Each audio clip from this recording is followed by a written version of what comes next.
And so I feel like I've gone into like all like the dark rooms of my inner being. And when I did breath work, there were some parts of like my inner child that got healed through that process. I shared love with my mom during this breath work. I got emotional. The guy next to me, he was bawling. And at one point we all had blindfolds on. I just reached my hand out and we held hands as he cried and I cried. And there was something so liberating of being in community and doing the inner work together and feeling so safe. Welcome to the Rising Leader Podcast, bringing forth the new wave of rising leadership and helping leaders find purpose, connection, and results.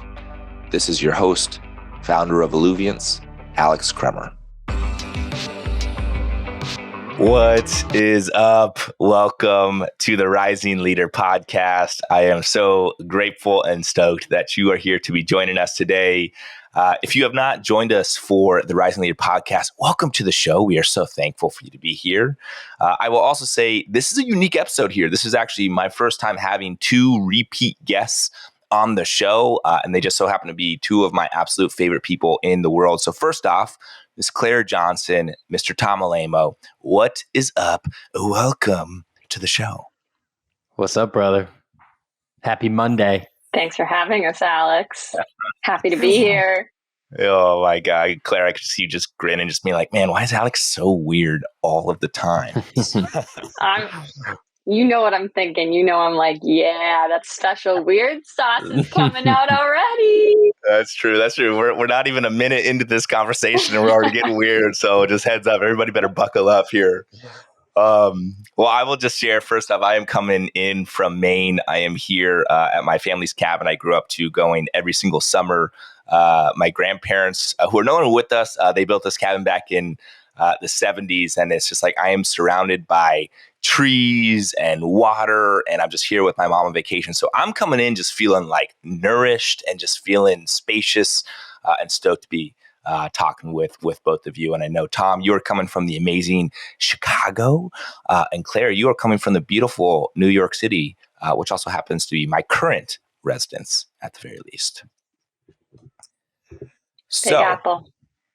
For today's conversation here, Tom, you and I go way back about 5 or 6 years ago to when you actually were at Tech Target. You were looking at your next role, whether it be Gong or Outreach. You ended up choosing Gong, which slightly broke my heart, to say the least. And then, Clara, you and I go way back to our Outreach days back in like 2019 era when I was actually your manager. And then we've just grown in our friendship and what we're really bringing to this world. And one of the things that I absolutely love about both of you is beyond just, really working on yourselves and being an embodiment of, what we're doing to try to change the world, so to speak. We've actually all come together and we started a wonderful community that's specifically focused on tech sales professionals and tech sales leaders. And we call it Alluviance. And as part of that, we throw what we call our Arise immersion. We just are coming off, I guess it was 3 weeks ago when we threw our immersion down in Austin, Texas. Mm-hmm. Yeah. So not too long ago. And, we got an upcoming one happening this November, which I'm sure that we'll be getting into this conversation. But, one of the things that our community, really stands for, and even take aside the community, I think that, that each of us just really stand for in our personal lives, is really two main areas. Each of us are really committed, first off, to the art and the craft of sales. And one thing that we always say is you are not a sales rep, you are a sales professional, just as much as an engineer is an engineer, a doctor is a doctor, a lawyer is a lawyer, right? Honing your craft and becoming great at what you do. And, whether that be the prospecting methodology, how it goes about doing effective discovery, giving a badass demo, negotiating like a pro, whatever it might be, is how can we continually be working on our craft? And we do that both within our teams as well as within our personal lives. And in addition to that, I think the thing that I love the most is the sales tactic and strategy is definitely important, But if there's not that underlying foundation that's built upon mental health, emotional health, physical health, even spiritual health, that sales tactic and strategy is going to fall flat. And so we're really committed to embodying ourselves. And that means, doing some excavation of maybe some parts, some limiting beliefs, some imposter syndrome, as well as gaining clarity on what our vision is, who and what we're really trying to move to.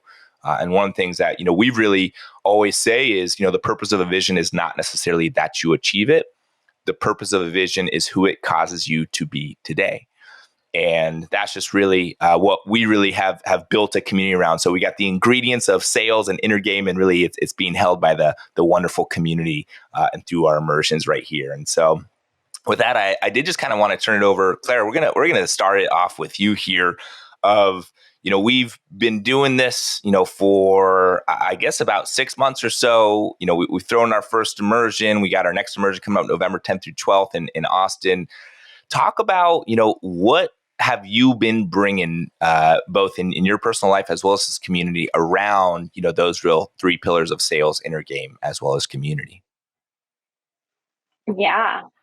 No, I love what you just said, Alex. I think honing your craft in sales is obviously important to success, but if you don't come from a place of authenticity in honing your craft, then we're going to fall short.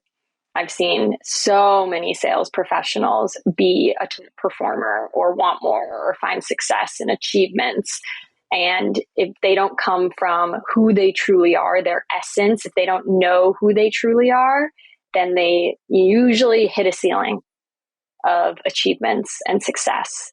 So doing that inner work, going deep into your soul and your purpose and your authenticity goes hand in hand with continuing to climb that ladder, get that next promotion, maybe move into leadership, whatever you want to do. It all comes from this place of authenticity.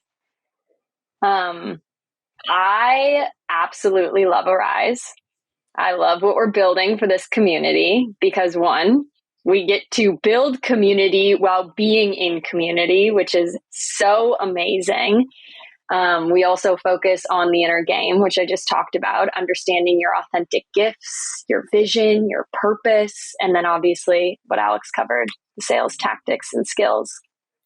For me personally, when I went to Arise, obviously we were all hosting and facilitating and making sure the weekend went smoothly, but I did get to participate in some of the sessions, specifically the sessions that were focused on the inner work. We did breath work for, what was it, Alex, 45 minutes when you were guiding? Mm-hmm. Good. I think it was 45-minute breath work. I think maybe we even got up to an hour. It was definitely. I think I got caught up. I was like supporting and co-leading it with somebody who we brought in, and I was like leading, but I was like, man, am I actually breathing and doing this so long? So I got caught up in it with just as much as you did. It felt like 3 days. It really did. And like, I don't know, Tom, had you ever done breath work for that long before? Not for that long. Maybe for like 10 minutes. And even that long is, only a couple of times. Yeah. So it's usually been like a couple of minutes. So 45 to an hour is like way beyond my, my capacity, or so I thought. Yeah. I felt the same. I remember laying down to do the breath work and I was thinking about 1,000 other things that I had to do. Lunch was coming. I know I had to go get it at the front door and I had to prepare it. I had to set up for the next session. And I was like, maybe I shouldn't do this breath work. But then I was like, we're all doing this inner work together. We're all here together. And just because I'm a host doesn't mean that I shouldn't do this. So I laid back, I participated, and it rocked my world. Literally rocked my world. Like, I did not expect what came up to come up for me, because I've done almost a decade of hard, deep work on my inner child, on things that I've gone through in my childhood, on mental health and mental illnesses that I've suffered from. And so I feel like I've gone into like all like the dark rooms of my inner being. And when I did breath work, there were some parts of like my inner child that got healed through that process. I shared love with my mom during this breath work. I got emotional. The guy next to me, he was bawling. And at one point we all had blindfolds on. I just reached my hand out and we held hands as he cried and I cried. And there was something so liberating of being in community and doing the inner work together and feeling so safe.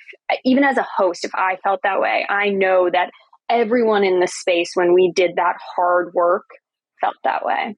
There was a lot of special moments, but that's bled into how I show up outside of Arise, how I show up for my team at Catalyst. It's bled into how I show up for my friendships and my marriage.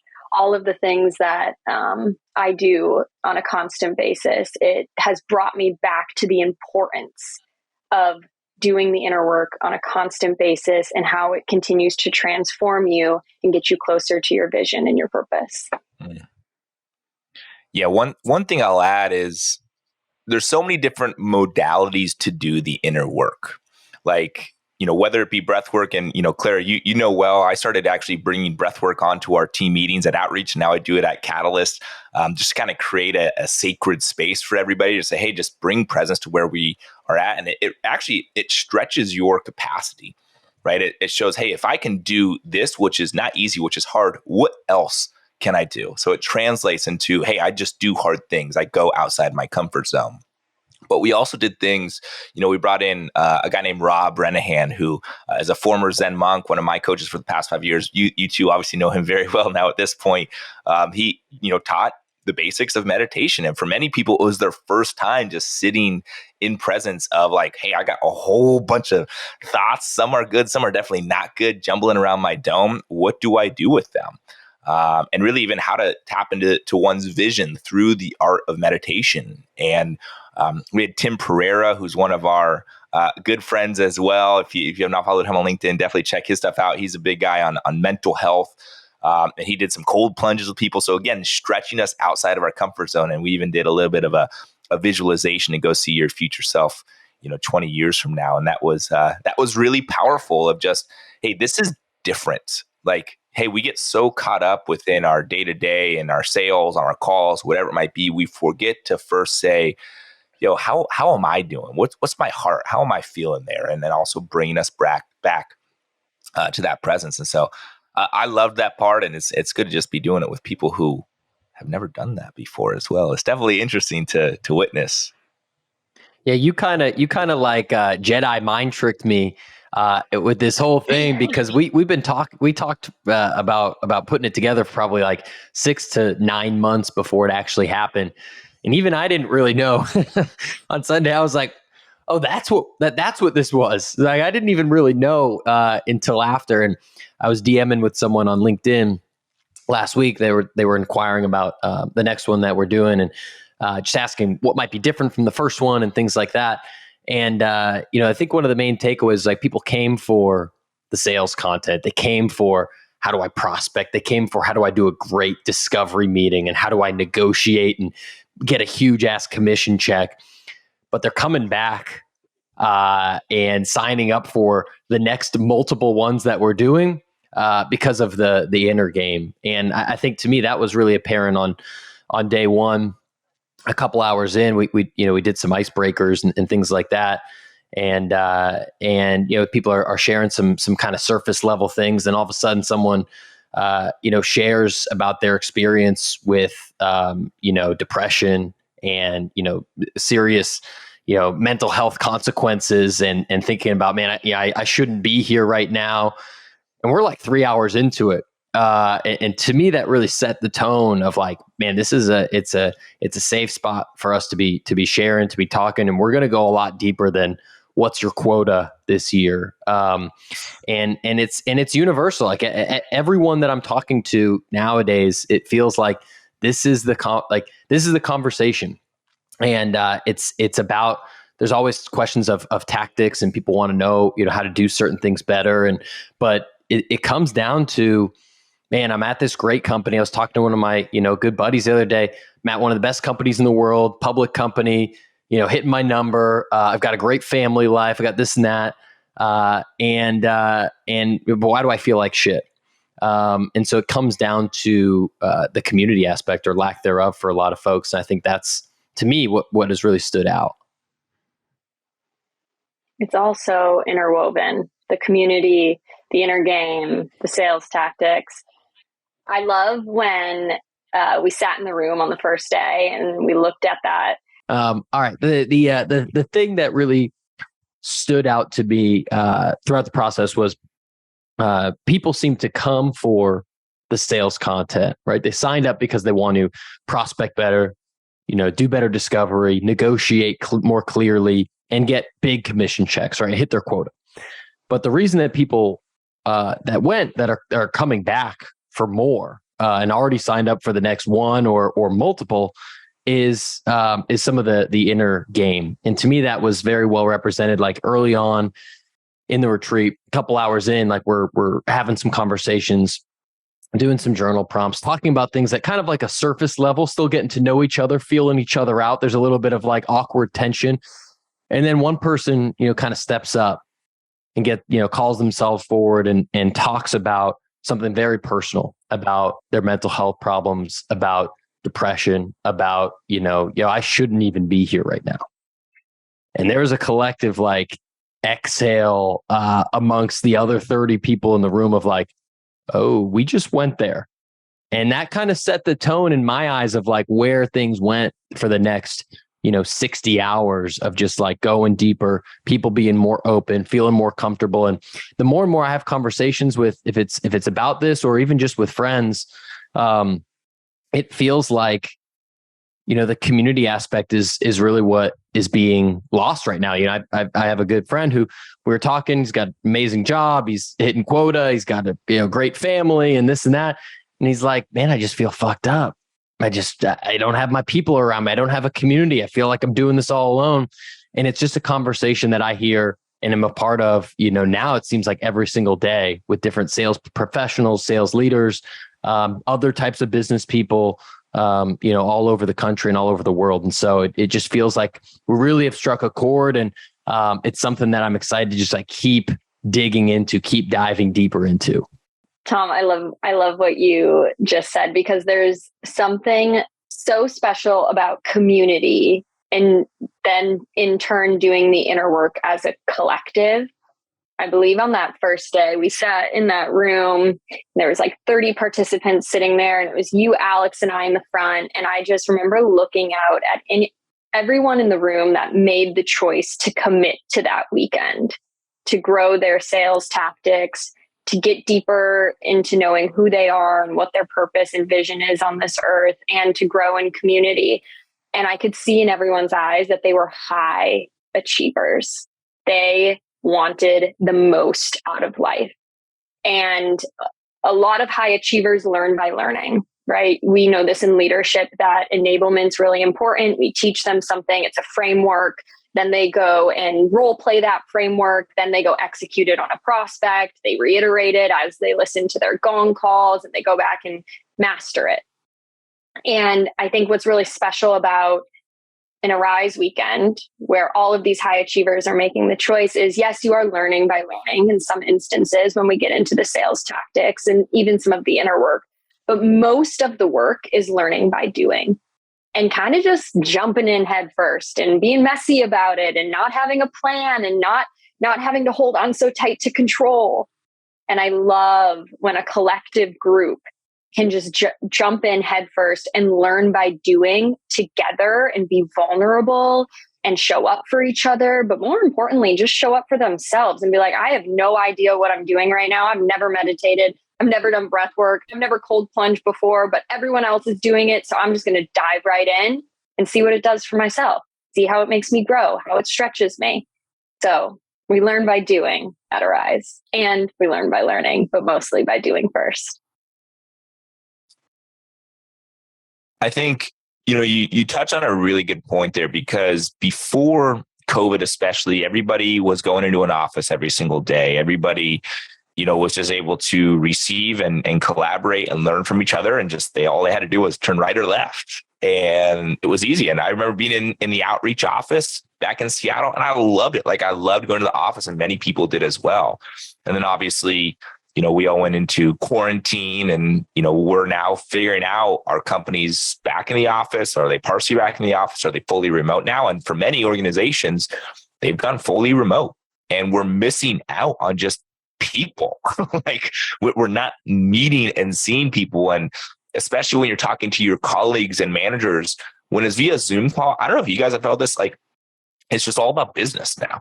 Like, okay, how's your pipeline? Let's talk about the deals. Okay, what's going on with the team numbers, X, Y, and Z. But when you're in person, there's the opportunity. It's the classic water cooler talk. You can be just saying like, hey, what's going on? How was your weekend? How's your family? And you learn stuff about people that you didn't typically learn just via talking on a call.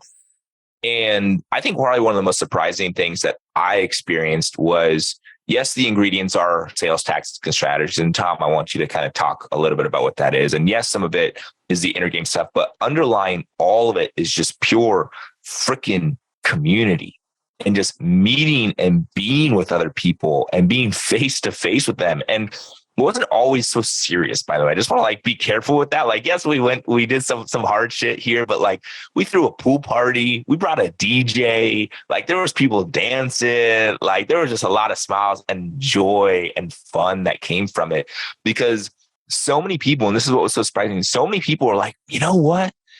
I'm just now working from home, selling a product I may or may not care about, just trying to hit quota. And that's awesome, but like, not really. It's like, what am I missing? And, especially in this market, very few people are actually hitting quota. And even for those who actually are hitting quota, they hit it. And Tom, I remember you saying this and it resonated with me so much one time. It's like, they hit it and you're happy for about 7 minutes. And then you're like, cool, now what? Like, okay, now I got a bigger quota in front of me. And oh my God, I just worked so hard to hit to this quota. Now I finally hit it. And now I'm just like, I got to do it again. I'm exhausted. Yeah. And when you start to get people together, like in person, like it changes things. Like the vibration and frequency that comes from your body changes. And also you get to take that back home. When you go back on Monday to be with your family and be with your friends, whatever it is, or living by yourself, whatever it might be, your body, your physiology literally changes. Like the neuroplasticity in your brain is morphing just based on the container that we're creating. And for many people, put the freaking content aside, put the experience aside, just being around people, that's all you actually need. Like you might be in a rut right now. You might be feeling burnt out, might feel stressed, anxious, whatever it might be. And actually, the antidote isn't the cool sales tactic. The antidote isn't, oh, what's my vision? The antidote is just be with fucking people who you love, who are cool, who are different, who are interesting, who have a similar lifestyle and ideals as you. That actually in itself, I'm going to be selfish. I just love receiving that myself, which is partially why we started this community, because that's actually just what I want to be able to experience there. On the topic of community, Alex, there was a moment during the weekend that it just made my heart so freaking happy, because one person had stood up and he was like, you know what? I'm going to make a commitment in front of all of you. I'm going to make a commitment to myself that for the next 365 days, I'm going to meditate every single day. Whether it's in the morning or at night, whenever I find time, I'm going to meditate every single day. And I want this container to hold me accountable. And another dude jumped up. He's like, I'm in to meditate with you every day. And then another guy was like, wait, I'm in too. And they all started hugging right in front of us. And they were giving high fives. And I was like, I want to be in. I want to be part of the community. And now we have in our Slack channel, 365 days commitment, where they're posting every day about the meditations that they're doing. They're posting how many days they have their streak going for. That is the type of stuff why we need community and people around us to hold us accountable, to lift us up, to celebrate us when we win. All of those things are so important because it's a thread of connection when you're around people. It's really hard to do it alone. You mentioned like everyone that's listening to this podcast, everyone that showed up to the retreat, they're high achievers, right? These are people that have gotten promoted multiple times. They're working at some of the best companies in the world. They're making more money than 99 point something percent of people in the world, right? And they're going to get the job done one way or another. And they're used to, and I'm used to, pushing the rock up the hill and just keep pushing the rock. And you can do that for a period of time. But then at some point, you need to take a break and you need to securely put that rock somewhere in the mountain, or else it's going to fall all the way back down to the bottom. And what I'm seeing is like these people actually now saying, oh, you know what? We could have 5 of us push this rock up. It's actually quite a bit easier that way. We could maybe take turns, or we could do it all at once. And so I'm noticing that a lot just from working with you all, from meeting everyone that came, from working with them, from them working with each other, and just seeing how that community is unfolded of, I don't have to, I do have aspirations. I do have goals, but I don't have to go about it alone. And it's really challenging. It's really tough.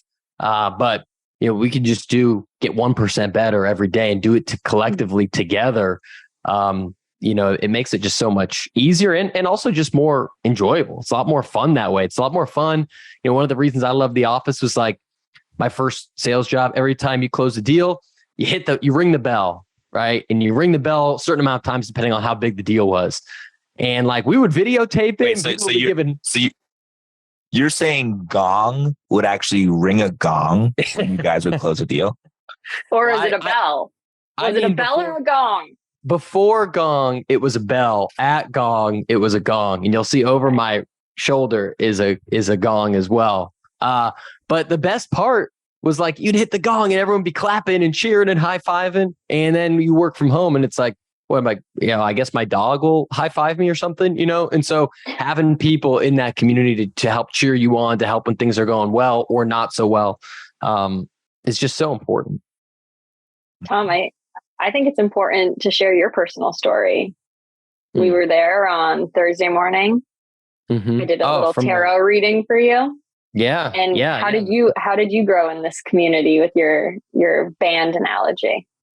Yeah. It's so interesting. I felt like Tommy Tahoe came online this weekend. I mean, I hadn't seen Tom be this. There was a look in his eyes that I was just like, oh shit, this is the new Tommy Tahoe right here.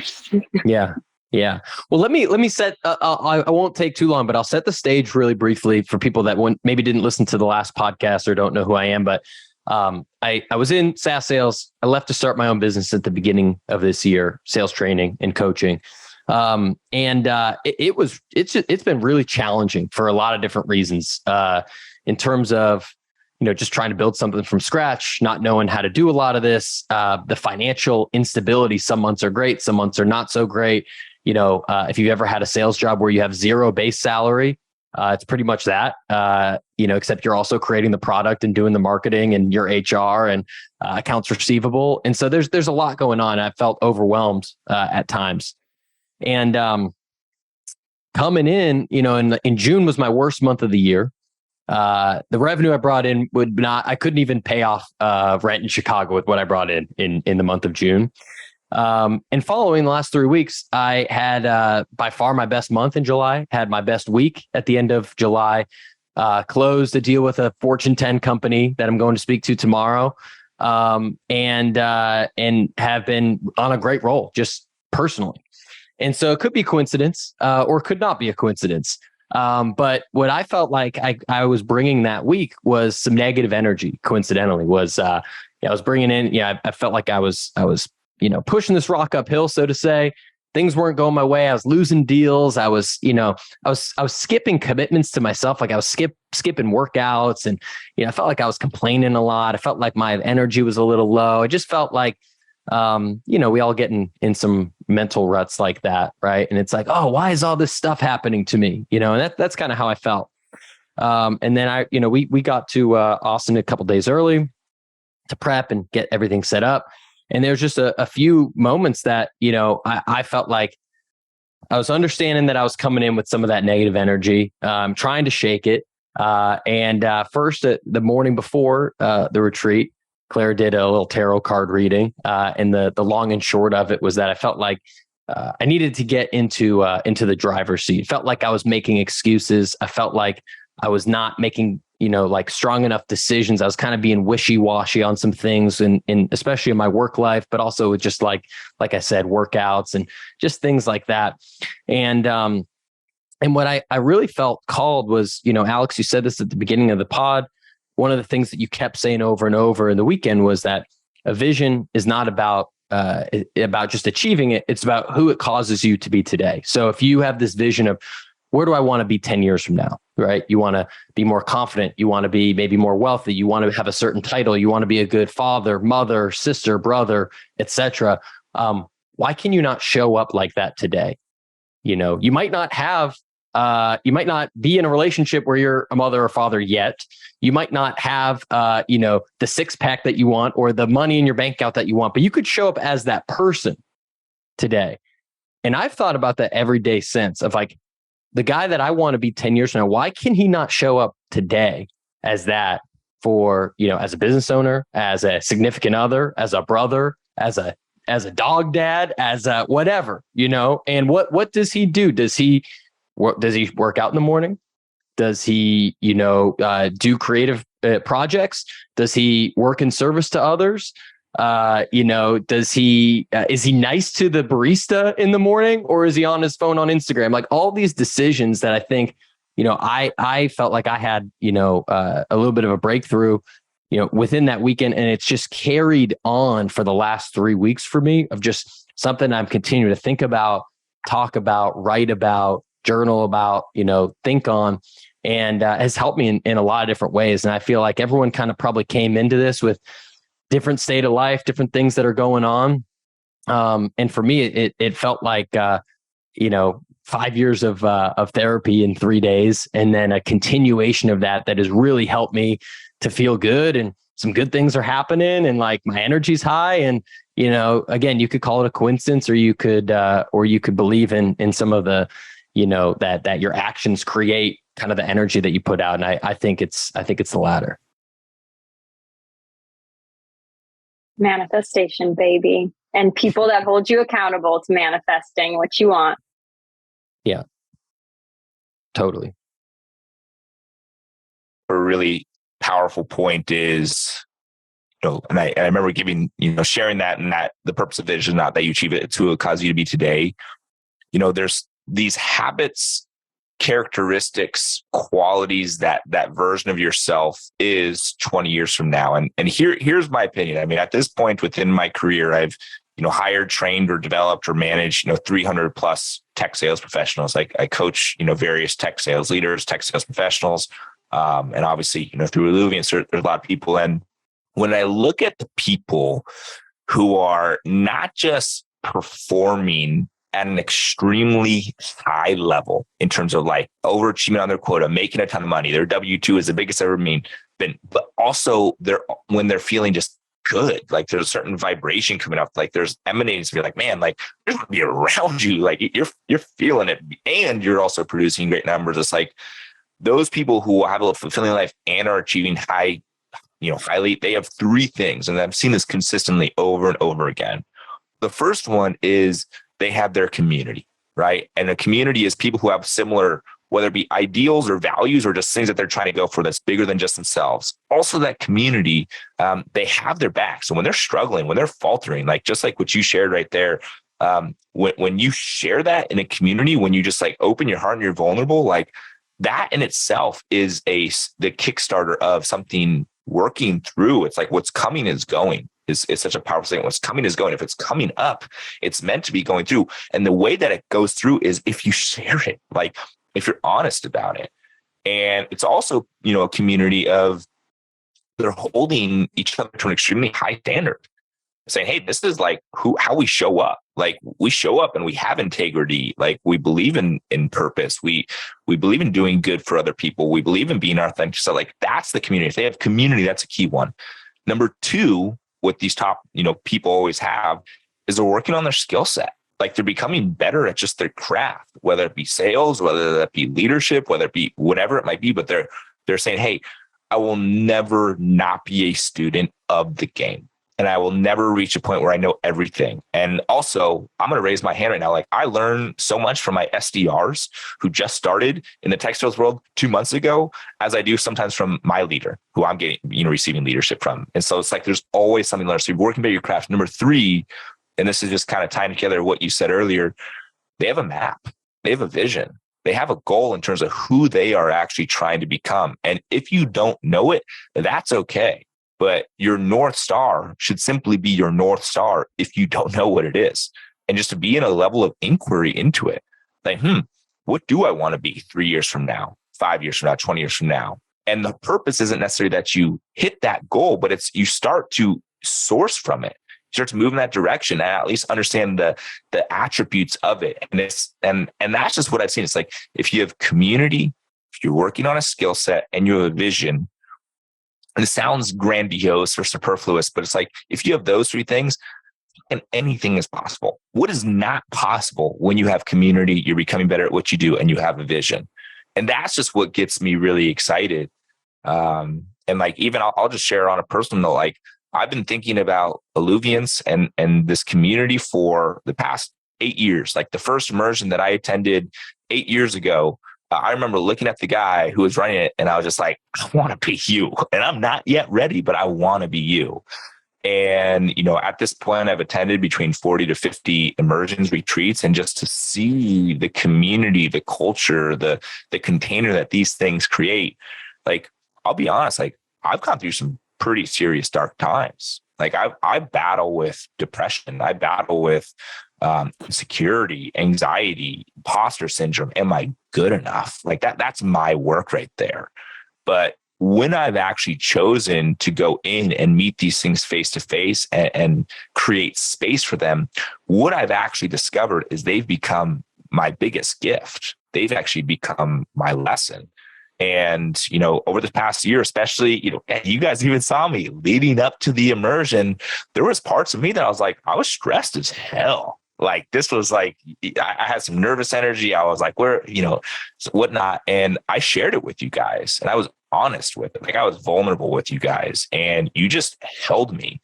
And, just by me sharing it, it was like the Kickstarter of like, oh, let it unfold. It doesn't need to be actually weighing so heavy down. And that was the value of just, having the community and doing the work. And also, obviously the impact that we were able to witness it have on people, but also just like what the impact it had on us, like us as the people who helped facilitate it. Like, that was powerful.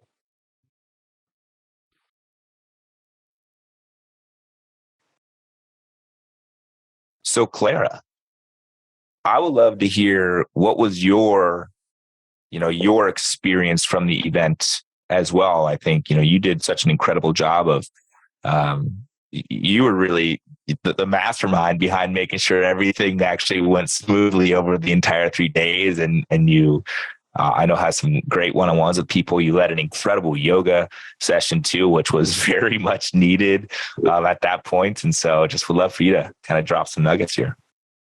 Yeah, I love planning. So I got to be in the driver's seat, Tom, for planning this weekend. And that was a lot of fun, but it was also a lot of pressure.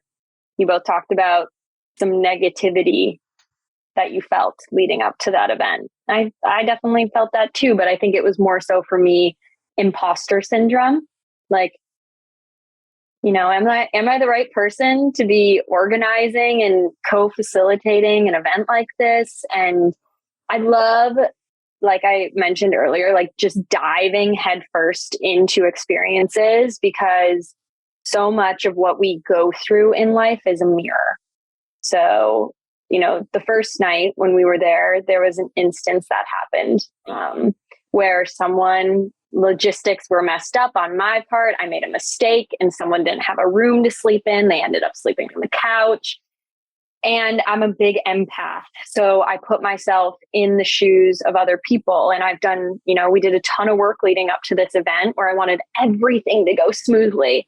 And that experience where this one thing went wrong was such a mirror for me, because all of these feelings of okay, maybe I shouldn't be the person organizing the logistics. Maybe I am not right to be here. All of those, self-limiting beliefs start to happen. And my work is not to absorb, but to observe. And I really took that away from that weekend and that one experience of being an empath. How do I not absorb everyone's energies and feelings and thoughts, but more so, how do I observe what's happening for individual people and observe without judgment? And from there, help people and myself without judgment, observing my own emotions and experiences and everything without judgment, help myself and other people be the best possible version of themselves. And taking that step back that weekend, even from that first experience that happened, I know I shared it with both of you and I felt so awful. And I had to take a step back and be like, this is all part of the journey. This is an opportunity to grow and to learn and to show up better next time. And then I got to observe other people's experiences. Someone at the event, it was the anniversary of their dad passing, and they very vulnerably shared that in a container of 3, where I got to observe all 3 of these people talking about how they're feeling about the event, and that topic came up. With that observation, I got to create a really sacred experience for that person and myself, and tap into connecting with their lost parent. I was able to pull people aside at the pool party, which was so much fun. And we talked about this creamy machine where it makes like ice cream and different protein shakes. Like, we didn't all just talk about sales. We got to talk about what's important to people and just connect and observe what people needed. And I loved being part of that community and being able to help people really come out of their shell and to see them for who they truly are, and to help them step into their purpose and their vision.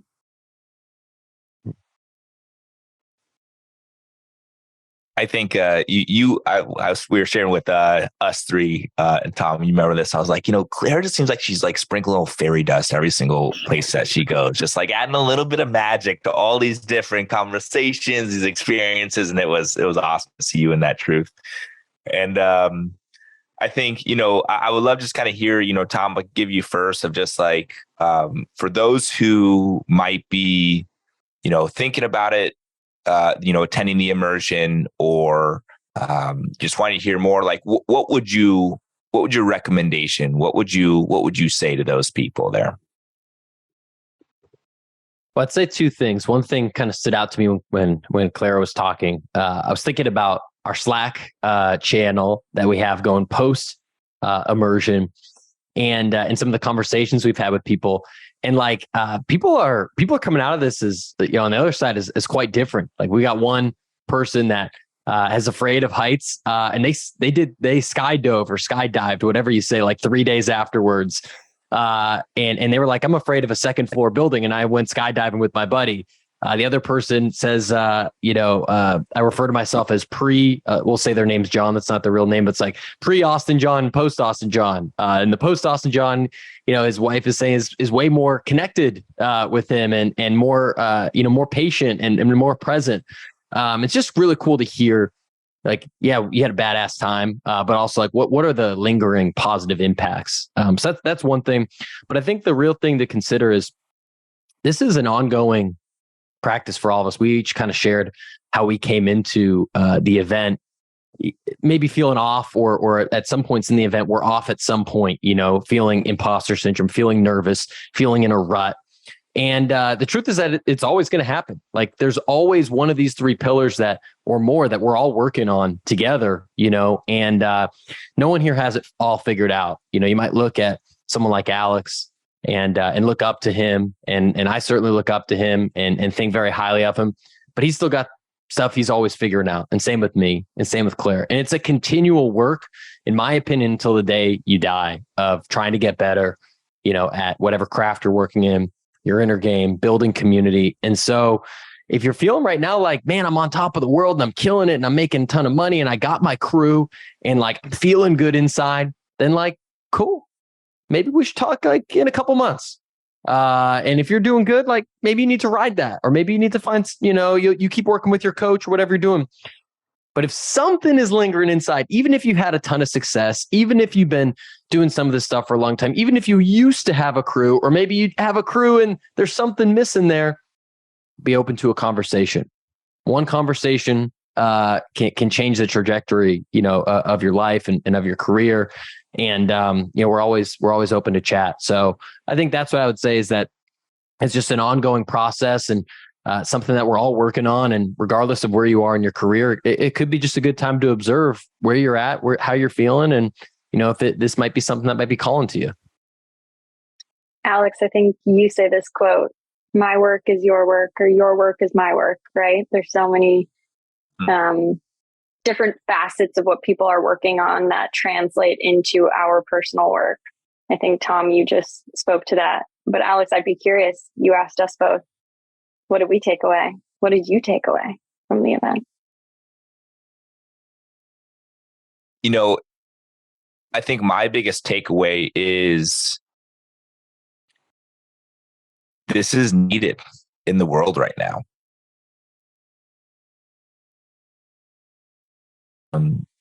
Finding a community, finding a coach, finding, people who you can do this work on. They both become better at your craft, to work on the inner game and have this great community. Like, it's needed more than ever. It's like we're at such a unique inflection point within the world right now, where corporations are evolving. AI is coming online. The role of the sales professional is changing. There's and then that factoring climate change, social issues, you name it. Like, this is an inflection point right now within our human species, one can even say. And what the world now needs more than ever is leadership, like true leadership. And leadership starts with leading oneself. And if we are not doing our own work to, whether you want to say go into your consciousness to increase your capacity to allow yourself to figure out what is your unique flavor, and to own that unique flavor. Because I don't want to be you, Tom. Clara, I don't want to be you. And you guys definitely don't want to be me. I want us each to be our unique selves. We each have such a different background. We've gone through our own challenges, our own experiences.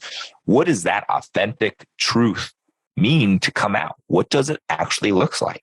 And truly, I believe that with what's happening in the world right now, that's the only thing that is actually going to solve our problems, to get us and to hopefully continue our human species and to be able to pass the torch on to future generations and to make a better life. And that's my main thing for everybody. Just like, whether or not you attend this immersion, which FYI, the immersion is November 10th through 12th. It's down in Austin, Texas. You can check out alluviance.co/arise to learn more.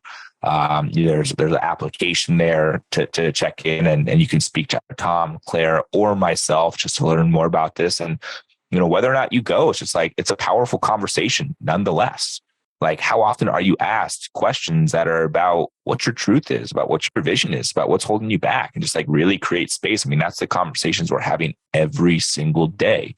And oh, by the way, we fucking love those conversations. So we also love when people ask us those questions too. So that's really, what my recommendation is. And just, again, there's an opportunity for the rising leader to come through. Really, the essence of what this podcast is about, and what Alluviance is about, and what, really what Tom, Claire, and I are trying to bring to the world. And we would just say, if you have any thoughts, either check us out or make sure you share this podcast with anybody else who needs to just hear this.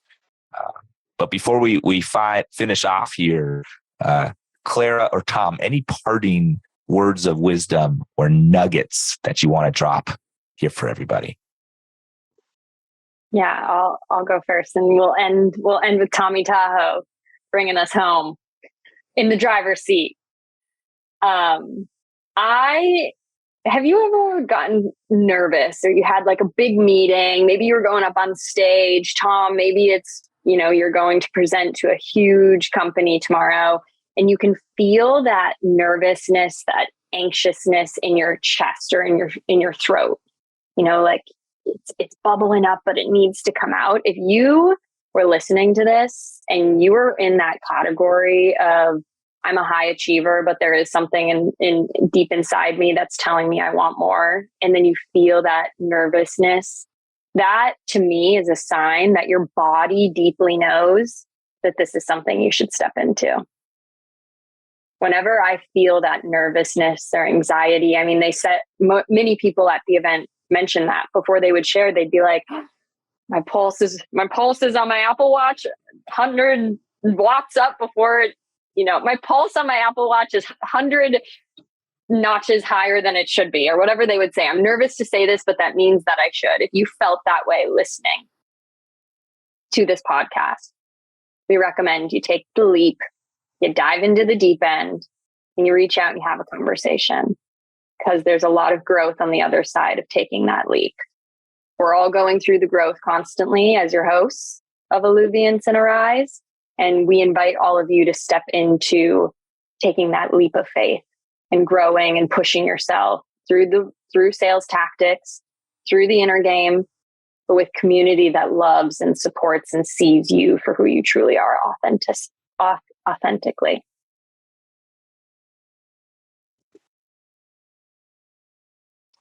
I'll add in just a quick nugget of a metaphor that Clara actually brought up earlier about a band. And I felt like recently, as going in and being an entrepreneur, that I was like an acoustic guitarist. I was like Jack Johnson on stage by myself. And if you're like chilling at the beach, having a beer on a Friday afternoon, like Jack Johnson that's a pretty good listen. But I felt like my favorite band's the Rolling Stones. Like I felt like I wanted someone like slamming on guitar and someone else doing a drum riff and someone else like, you know, peacocking on stage as the lead singer and a bassist and all this type of stuff. And that to me is what a community is all about. And that's what I found when we went down to Austin and working with you both. And it was just funny that I was complaining about being an acoustic guitarist when I had like my other two bandmates like right in front of me. And I feel like if you asked a lot of people that came, they felt the same way. You can do it. You could still be a great solo musician. There's plenty of them out there. But the best bands, the Rolling Stones, the Beatles, Led Zeppelin, like they had their crew, you know, and they had a lot of people, you know, in their group supporting them, riffing off each other and making like the sum a lot greater than all of their parts together. So that's what I would call out for anyone that feels called. And we'd love to just, like Alex said, have a conversation and get to know you. So let us know, and we'd love to have a chat. Led Zeppelin, Beatles, Rolling Stones. I'm in. Well, I appreciate you guys both sharing your wonderful stories and your takeaways. And I think this is just the beginning of the beginning. There is a lot to be done here, a greater community to be built. And I think the tech sales world, the tech sales leadership world, it is evolving, it is maturing, it is transforming. And I'm grateful to be part of that wave of just helping to support it alongside both of you. And, you know, I'll just finish with this. The purpose of Alluviance, the purpose of the Rising Leader podcast is to bring forth the new wave of rising leadership and helping people feel a greater sense of purpose, helping people feel a greater sense of self-connection, a greater sense of connection with others, i.e. community. And oh, by the way, to have incredible results, because at the end of the day, we're also still in sales. And so that's really what we are bringing here. And we just appreciate you. And again, share this with anybody who you think needs a nugget here or there. And we cannot wait to see and hear from you for our next one. So thank you all, and we'll talk soon. Talk to y'all soon. Bye. Peace.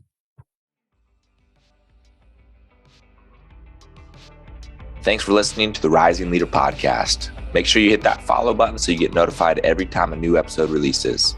If you know someone who wants to take their lives and their career to the next level, send them this episode so we can all rise together.